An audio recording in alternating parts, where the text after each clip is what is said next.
Bienvenidos y bienvenidas a un nuevo vídeo de Spin Azul. Hoy contamos con nosotros con un emprendedor, un empresario, Pedro Mayorga, que es CEO de Enerocean. Él ahora me corregirá si no he pronunciado bien el nombre del proyecto, que bueno, pues es una empresa que se constituye en el año 2007 y pues probablemente se tratará de la empresa pionera y uno de los referentes en temas de energía eólica marina. Doy la bienvenida a Pedro. Pedro, muchísimas gracias por compartir este momento con nosotros. Un placer. Buenos días. ¿He pronunciado bien el nombre de la Sí, empresa? nosotros somos muy flexibles en la pronunciación. Al Sí, final tenemos nombres entre españoles y extranjeros, buscamos entre Enerocean, Enerocean, cada uno le pronuncia de una forma. muy bien. Bueno, no he comentado que vosotros sois andaluces, sois malagueños. eh, es que, Bueno, con un pie en Cádiz también, ¿eh? sí, Nosotros, también. yo soy criado en Cádiz Ah, y me sí. considero gaditano de crecimiento. Ah, muy bien. Nacido en Málaga, volví a Málaga para estudiar la carrera. En aquel tiempo no había posibilidad de hacer ingeniería superior en Málaga, en Cádiz, y vine a Málaga. Y bueno, después de muchas vueltas, acabamos aquí en la Constitución, pero siempre ligados a Cádiz. Muy bien. Bueno, pues mira, Pedro, lo primero que nos interesa es que nos digas un poco cuáles son vuestras actuales líneas de negocio. Pues mira, Nerocean es una empresa que se constituyó en el 2007, como has comentado, y en aquel momento intentamos ser pioneros, bueno, ser pionero no es algo que te surja, es algo que es una circunstancia. Nosotros lo que queríamos era buscar la forma de explotar los recursos energéticos marinos en Andalucía. Y pensamos que había un potencial importante y ese fue el origen de la creación de la empresa. Este primer objetivo pues, ha ido evolucionando y hemos ido enfocándonos en las tecnologías que llevamos más potencial. Claro, Seguimos estando muy enfocados a la explotación de estos recursos, pero hemos cambiado un poco en el momento en el que decidimos desarrollar tecnología propia. Y ahora mismo yo diría que tenemos tres líneas de trabajo principales. Uno, el desarrollo de nuestra propia tecnología para eólica marina flotante, que es la tecnología W2 Power.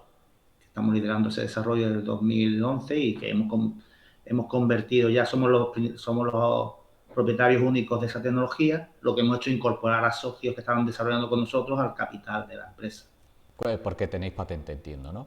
Había una patente noruega. Nosotros empezamos a trabajar con una empresa noruega que tuvo la idea, pero al final la elaboramos nosotros. Y llegó un momento que nosotros estábamos liderando el desarrollo, por tanto, de todo el conocimiento. Lo que hicimos es incorporar a esa empresa noruega en nuestro accionariado, incorporar todo el conocimiento, que fuéramos nosotros los que recogíamos este acervo de Sí, patentes, conocimientos, know-how, técnicas, sí, porque al final lo estamos desarrollando nosotros.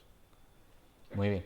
Y esa es la línea principal, la que nos está dando más visibilidad y la que en principio nos debería dar de comer antes. No, pero no solo nos enfocamos a esto, también pensamos que es básico cuando trabajas en el mar desarrollar tecnologías auxiliares. Y entonces nos enfocamos en dos tecnologías principales. Técnicas de monitorización para el entorno marino y que pensamos aplicar principalmente en nuestra plataforma, pero que también estamos abiertos a otro tipo de dispositivos de energías marinas. De hecho, hemos tenido bastante participación en proyectos de corrientes marinas y energía de las olas. Y finalmente, el tercero es el estudio de técnicas de análisis de viabilidad de incorporación de distintas tecnologías de energías marinas y sus combinaciones a una ubicación en particular. Esa fue la primera línea, la que nos dio más actividad, y ahora la mantenemos, pero tiene un porcentaje menor en cuanto al volumen de actividad. Claro, el proyecto ha ido evolucionando, ¿no? Sí, en función también te vas enfocando. Cuando Hombre, y empiezas además en desde una el línea. 2007, imagino que, claro, que esto, Sí. bueno, no deja de ser un camino que se va recorriendo. Mira, Bueno, Pedro, sí, nos interesa especialmente, bueno, vámonos a 2007. sí. ¿Cómo surge este proyecto? ¿Cómo Pedro se mete en esta historia? Bueno, cuando te hablan de los friends, fools and families, esto, a Sí, veces, a veces es peligroso y a lo mejor amigos no están amigos. sí, sí. No, pero es broma. Entre el año 2001 y 2006 estuve trabajando mucho, estaba trabajando en un centro de investigación y viajaba mucho a Bruselas, participaba en redes de innovación, en varias tecnologías, en redes inteligentes del futuro. Estaba muy metido en ese entorno y participando como experto nacional en esas líneas. Y en ese entorno, pues tú vas conociendo gente, con la que quieras emprender un camino, ves nuevas líneas de trabajo, ves nuevas líneas de futuro. Se empezaba a ver mucho en aquel momento, ya en aquel momento, el tema del vehículo eléctrico, que era una línea principal. Y después vi que había un gran desarrollo en nuevas técnicas de renovables y pensé que había un buen potencial para nuestra región. Sí, Y entonces lo que hice fue, hablando con un socio noruego, que ha sido mi socio de camino desde el principio, ¿no? Que vivía en Bruselas, hablando con él, dijimos, y él había sido experto y asesor a la empresa energética noruega sobre estas técnicas.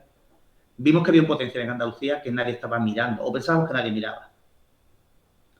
Decidimos que era un buen momento para generar una empresa dedicada, no a inventar, esa es nuestro inicial, sino a intentar buscar la mejor tecnología para cada sitio. Esa fue nuestra idea conjunta. Eso fue en diciembre del 2006.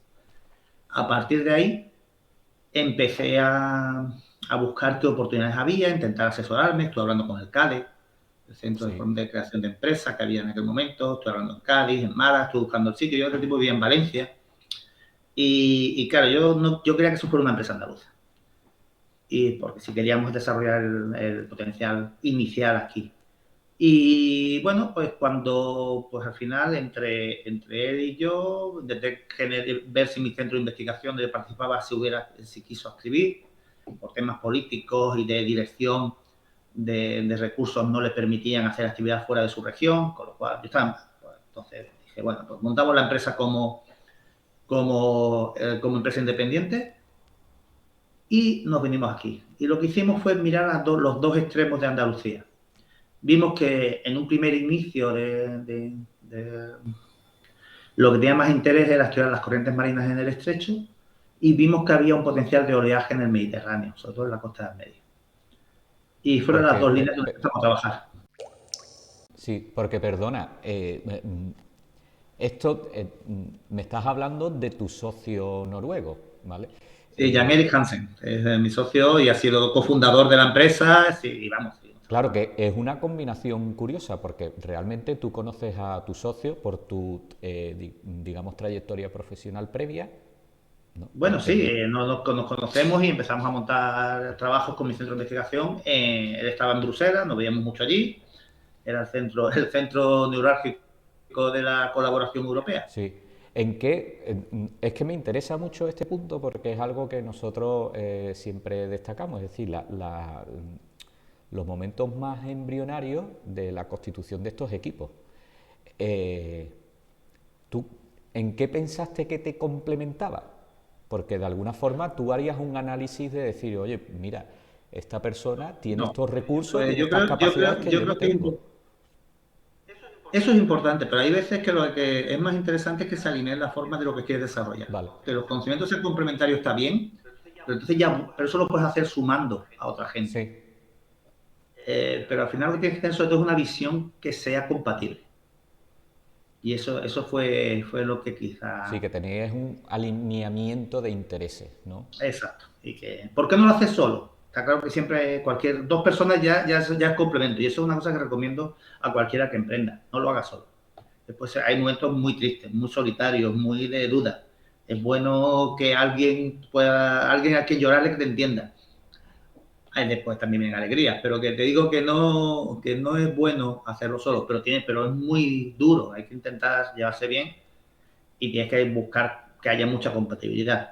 No pienso que se deba hacer a la ligera. Sí, fíjate, además estás apuntando que no solo esta compatibilidad tiene que ser en cuanto a bueno, conocimientos y tal, que piensas que se pueden adquirir de otra forma, sino en cuanto o habilidades La o visión de intereses, cómo ¿no? quieres llevar el tema, claro. Sí, es que si no es muy complicado. Muy complicado.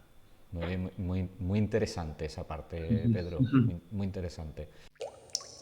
Bueno, continuamos. Es decir, detectáis una serie de oportunidades allá por el 2007, concretamente estas oportunidades que me estás comentando, ¿no? Sí, y entonces nos buscamos, como digo yo, cuando montas una empresa, sobre todo, y en una línea tan nueva, no hay clientes.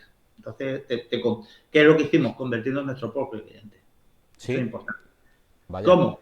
Que hicimos hacer un estudio de viabilidad de cómo se podría aplicar las tecnologías que se están desarrollando en los entornos que habíamos considerado interesantes. Lo hicimos nosotros, hicimos un estudio de viabilidad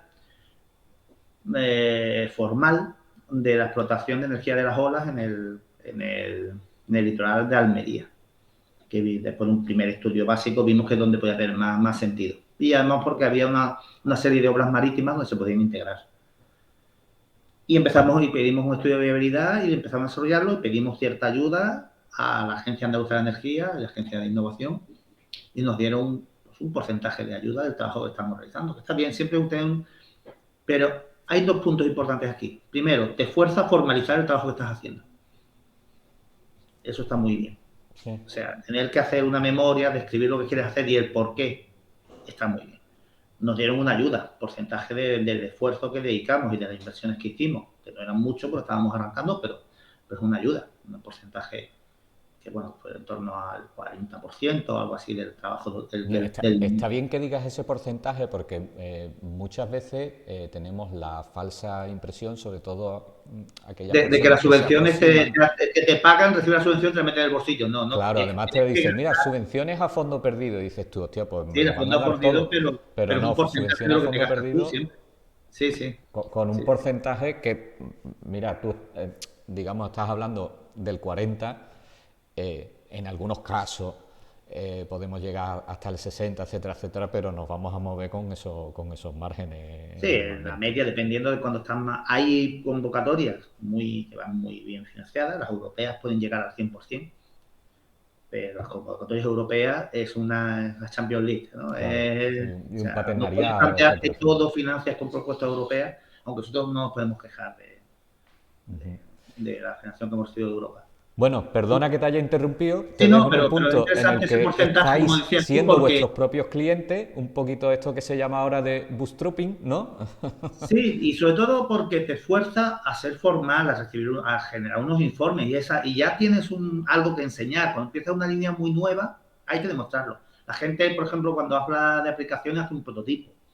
Pero como empresa de ingeniería, a veces es complicado demostrar que tienes las capacidades si no has hecho nada. Entonces, ese documento nos abrió muchas puertas. Ese estudio de habilidad propio nos permitió, por ejemplo, que nos invitara una empresa noruega a trabajar con ellos en un estudio de viabilidad de una tecnología de corrientes marinas. De alguna forma, este estudio lo que os permitió es prototipar La capacidad de ingeniería, sí, sí, exactamente. efectivamente, ¿no? Sí, porque hay Eh, veces que parece que si tu empresa de ingeniería no tienes la forma de construir un primer elemento, bueno, pues eran estudios, pero un estudio bien hecho, con su claro. informe, con que se presentó, que se evaluó. O sea, eso también nos añadió ese valor. Organizar la cabeza digamos, con unos objetivos, plazos Claro. entregables y redactarlos y entregarlos. Y A llega, cobrar, a cobrar esa ayuda, que también viene a posteriori, que claro, no claro, son, que esa es otra, un claro. porcentaje que sí que es muy agradecido, pero que viene después de que demuestras que has hecho el trabajo. Sí, que el pago viene después y tal, ¿no? Bueno, Pedro, pues entonces llega el momento en el que por fin tenéis ese primer cliente. ¿Cómo llega? ¿Cómo llega ese cliente? Pues llega como a veces funcionan las cosas en España. Me conocían de trabajos previos de cuando estaba en el centro de investigación y de repente un día me llaman desde el puerto de Valencia y me preguntan, oye Pedro, ¿tú conoces a alguien que sepa de energías marinas para ir a una reunión, creo que fue a Roma, a representarnos, a ver qué posibilidades tenemos? Digo, sí, yo sí, claro que conozco, tengo una empresa, hemos montado una empresa para dedicarnos a esto y entonces les enseño ese informe que habíamos hecho para nosotros, ese estudio de viabilidad que con el apoyo de la Agencia Andaluza de Energía y la Agencia de Innovación, IDEA. Y cuando lo ven y les gusta, pues nos contrataron directamente y fuimos a asesorarles y vamos, hicimos ese primer trabajo, que fue una asesoría pequeña, pero que abrió, pues, una alegría, ¿no? La primera factura, el primer trabajo que no es solo para trabajo interno, ¿no? Y además que llegó precisamente de esos contactos profesionales previos, ¿no? Llegó de una llamada que te hacían directamente, fíjate. Buscando si conocía a alguien, porque como sabían que me movía en Europa y había estado en reuniones, pues a ver si conocía a alguien, un experto externo, porque en España no se asumía que Claro. hubiera nadie. Mira, y otro punto es conocer, bueno, vosotros cuando empezáis tendríais un potencial cliente que teníais en mente en vuestro proyecto. ¿Cuál era este potencial cliente que teníais en mente? Pues como hay que pensar que estábamos en el año 2007. En el año 2007-2008 España era el mejor mercado de inversión en renovables de Europa, o así se veía. Y había una gran expansión, hasta que vino la crisis de la construcción y ya empezaron a caer cosas. En ese momento nosotros pensábamos que teníamos un sitio, había que ganárselo, pero había un sitio de ser asesoría externa para grandes empresas, tanto constructoras como energéticas, para seleccionar la mejor tecnología disponible de energías marinas y seleccionar la mejor ubicación para utilizarlo. Y esa era nuestra visión y pensábamos que ahí íbamos a tener un gran recorrido. Llega el 2008 y estas empresas lo primero que hacen es ya no contratan a expertos externos, empiezan a incluir a gente que pueda saber algo del tema. Es mucho más barato cuando en una época de recesión derivar sus propios ingenieros que se iban quedando sin actividad. Claro. Y en un momento dado ya se para totalmente ese tipo de inversión. Nosotros tenemos suerte y pienso que en esos años muy duros del año 2008 al 2009 fueron muy duros para el trabajo privado. Sin embargo, gracias a los trabajos previos, ganamos una licitación con la Agencia Andaluza de Energía para Ajá. hacer un estudio del potencial de recursos energéticos en la costa andaluza, de energías oceánicas. Claro, y eso os permitió de alguna forma Bueno, salvar este momento no se trata de difícil. salvar. Lo que hicimos era un trabajo que también queríamos hacer. Habíamos empezado con un trabajo muy pequeño, un apunto pero demostramos la metodología propia que habíamos desarrollado. Habíamos ganado ya el proyecto europeo con una empresa noruega de corrientes marinas. No había en España nadie que pudiera presentar una capacidad de haber trabajado tanto energía de las olas como energía de las corrientes, como habíamos hecho nosotros. Y eso que habíamos empezado y teníamos 3 trabajos realizados. Pero ese espectro ya era importante. Y con ese trabajo, pues lo que hicimos es, cuando empiezas con una licitación es muy complicado normalmente demostrar la solvencia técnica y económica Sí, cuando eso es te una iba a empresa preguntar, grande. porque y más sobre todo para alguien que está empezando. Y Sí. todavía hoy en día, vamos a ver, ahora con la nueva normativa y tal, ha cambiado, se ha flexibilizado un poco, pero en el No, pero 2007 era nosotros duro. cumplíamos. No, lo que hicimos fue muy sencillo. Lo que hicimos es hacer ese trabajo mediante apoyándonos en la Universidad de Cádiz. Ujú.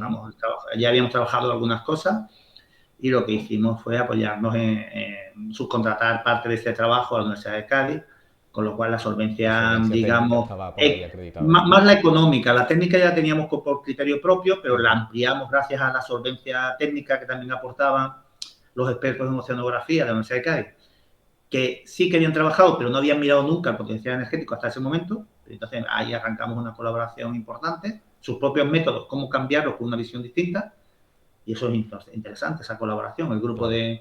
de Oceanografía Física de la Universidad de Cádiz con el doctor Miguel Bruno, muy importante la colaboración con él, y llevamos trabajando con él pues si esto fue en el 2008, pues desde entonces, o sea, 14 años trabajando juntos, o sea que la Claro, relación es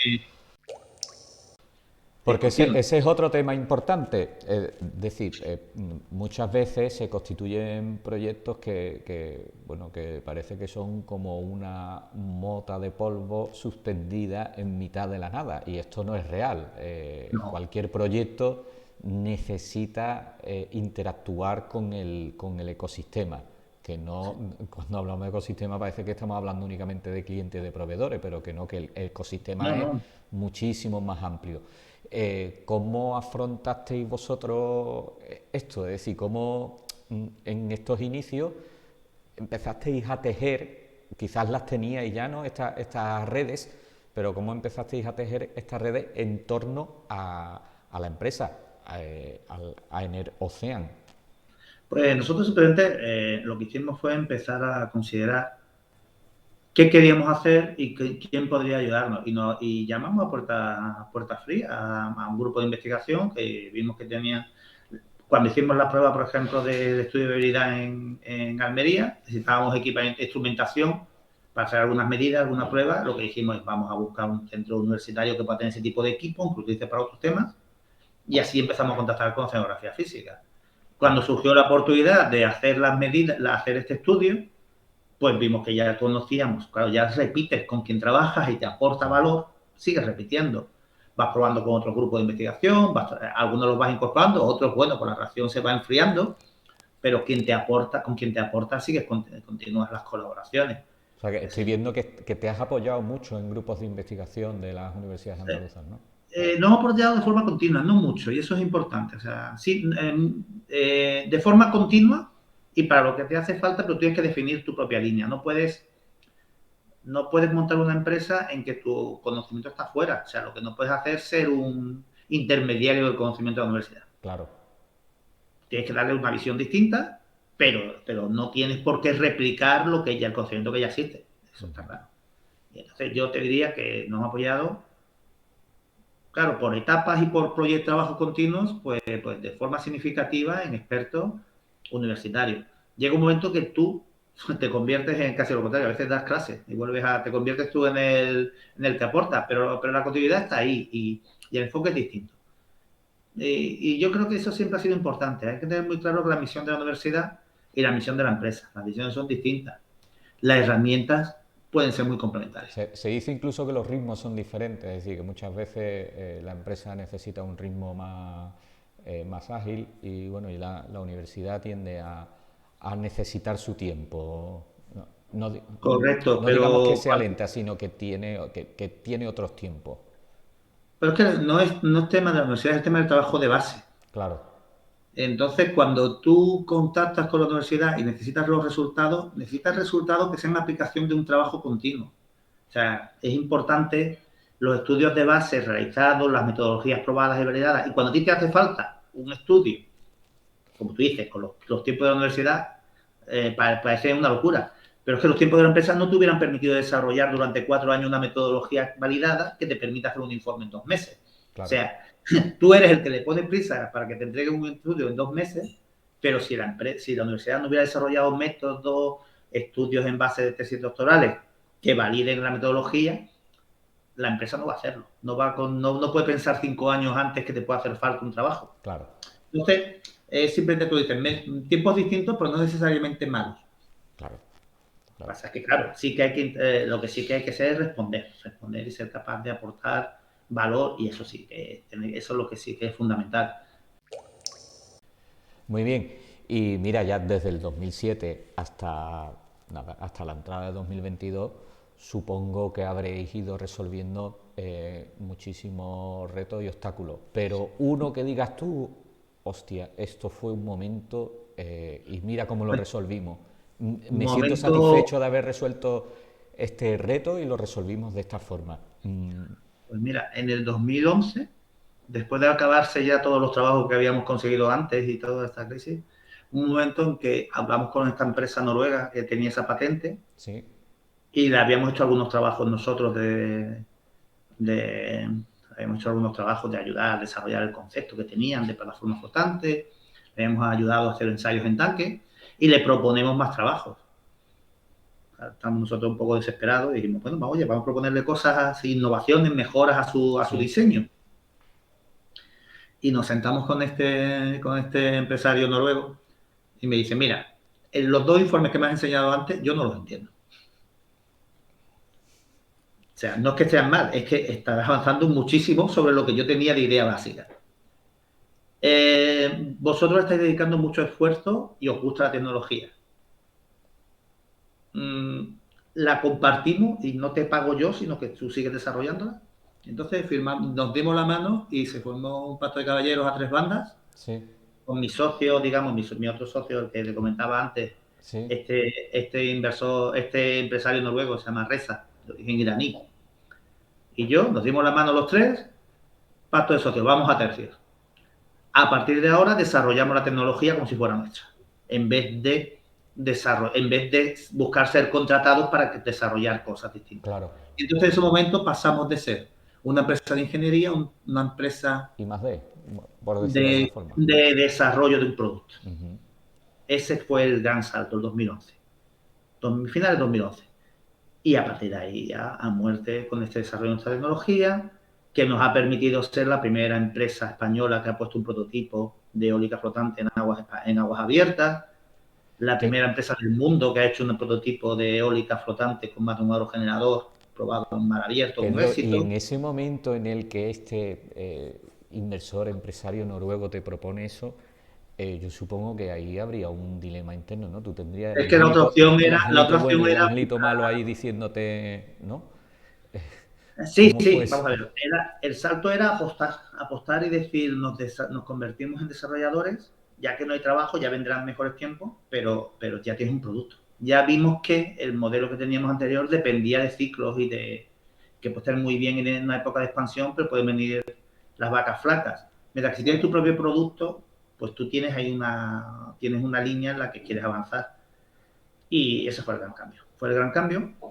Este pacto de caballeros, pues yo creo que fue eso. Pero de hecho, en 2011, en 2011 empezamos a trabajar, el 2012 fue cuando lo hicimos.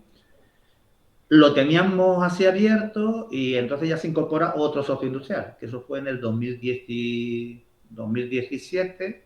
Conocemos a una empresa vasca en un viaje a Japón, en el que yo le estoy contando la tecnología a los japoneses con mucho entusiasmo. Él está sentado al mío contando sus servicios. Sí. Y me dice, oye, a mí lo que tú le estás contando a los japoneses a mí me parece maravilloso, me encanta. Y además, como has contado 4 veces y cuentas lo mismo, pienso que tiene que tiene sentido, que no es que estás intentando vender una moto, ¿no?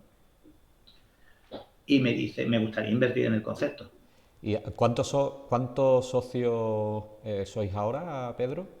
Vamos a ver, ahora somos 4 empresas Sí. y 5 socios individuales. Y 5 socios, muy bien. Bueno, y ya casi, fíjate qué recorrido tan interesante, pero ya casi para terminar, bueno, vamos a pensar no ni siquiera en el presente, sino en el futuro más inmediato. ¿Cuáles piensas que van a ser las oportunidades el, tanto de empleabilidad como de emprendimiento en vuestro sector en los próximos años? Pues el sector de la energía marina tiene 2 puntas de lanza principales. La energía eólica tradicional, cimentada a fondo fijo, que lleva existiendo desde el año 95, y nosotros siempre pensábamos que llegábamos tarde a ella, y que ahora se ha convertido en una tecnología que da mucho trabajo a muchas empresas españolas, pero para hacerlo fuera.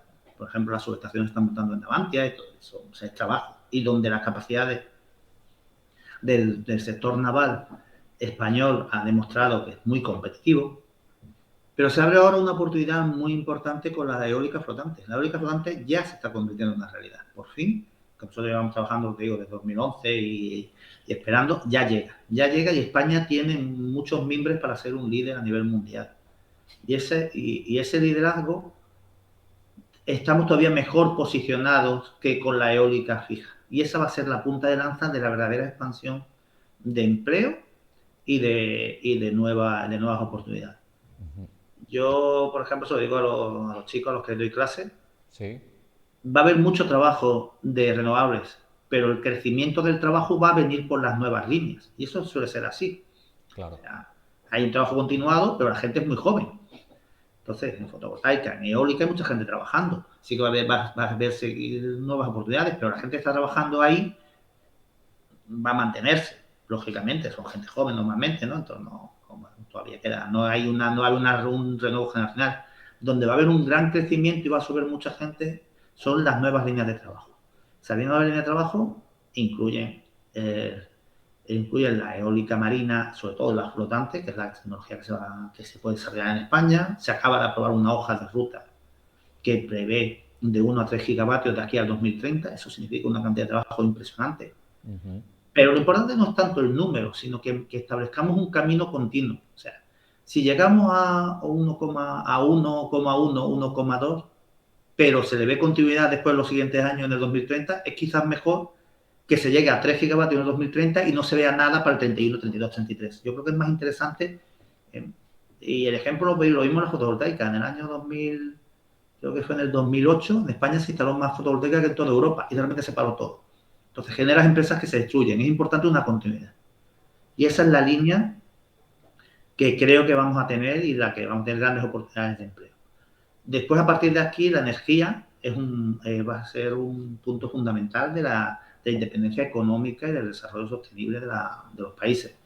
Y una es las renovables, como estaba comentando, la flotante va a ser esta nueva línea, ya el resto también va a ser interesante, pero también hay una oportunidad muy importante para aquellas personas que se especialicen en todos los trabajos auxiliares necesarios, temas medioambientales, estudios de impacto bien hechos, son fundamentales. Los estudios de impacto no deben ser un bloqueo, deben ser asegurarnos que hacemos las cosas de la mejor forma posible y con el menor impacto, pero tenemos que tener en cuenta que las cosas, que los estudios de impacto no deben ser pues no lo hago, porque entonces la opción es dejar lo que ya existe, que tiene mucho más impacto.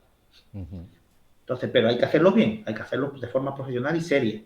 Esa parte va a generar mucho trabajo, toda la parte medioambiental en condiciones, todo el tema de tecnología de almacenamiento, de gases, de seguridad y de seguridad de los trabajadores. O sea, al final son nuevos mercados que necesitan toda una cadena de valor que no necesariamente es el técnico especialista en la nueva tecnología, claro, sino todas las profesiones que sean capaces de adaptarse a las necesidades de estos nuevos nichos de oportunidad.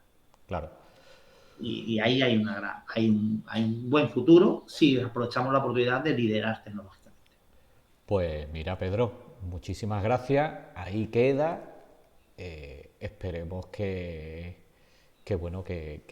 mucha gente aproveche este viento a favor, ¿no? Lo podemos decir, ¿no? O sí, hay que aprovecharlo y esta marea a favor, ¿no? Cuando se habla de ventanas de oportunidad, tenemos una ventana que es amplia, ¿eh? No es una cosa de si no hacemos nada en un año lo hemos perdido, pero cuanto más tardemos, más difícil va a ser aprovecharla. Claro. Y hay que aprovechar esa oportunidad para crecer, empezar y crecer. Y ahí estamos, y esa puede ser una oportunidad de empleo muy importante y que tiene unos cimientos muy importantes en lo que ya se ha hecho. Claro. Todo el sector de industrial andaluz que ha pasado muy malas rachas, ¿no? Yo trabajaba en Delphi, en Cádiz, y aquello demostraba con muy buena capacidad de trabajo, pero en un mercado muy competitivo y en el que se perdió la oportunidad de continuar con una capacidad de empleo importante. Todo lo que está pasando con el sector aeronáutico. Hay que buscar nuevos nichos para que esas capacidades industriales se mantengan, no perder las que ya están, pero buscar que haya más diversidad y que no podamos sufrir la crisis de un proveedor en particular. Eso es algo interesante, importante. Pues muy bien. Oye, pues Pedro, nada más que darte las gracias por compartir toda esta experiencia y bueno, esperemos vernos en la próxima, ¿no? No sé cuál será la próxima, pero esperemos. Nos veremos pronto. Seguramente Innova Azul va a ser pronto también en Cádiz, una oportunidad de ver. Innova Azul será pronto, en este año, no sé, creo que está programado a partir de septiembre. Y bueno, pues nada, nos veremos en la próxima. Ahí sí tenemos intereses alineados, ¿verdad? Claro que sí, muy importante. Pues muy bien, pues muchísimas gracias. Un saludo. Gracias.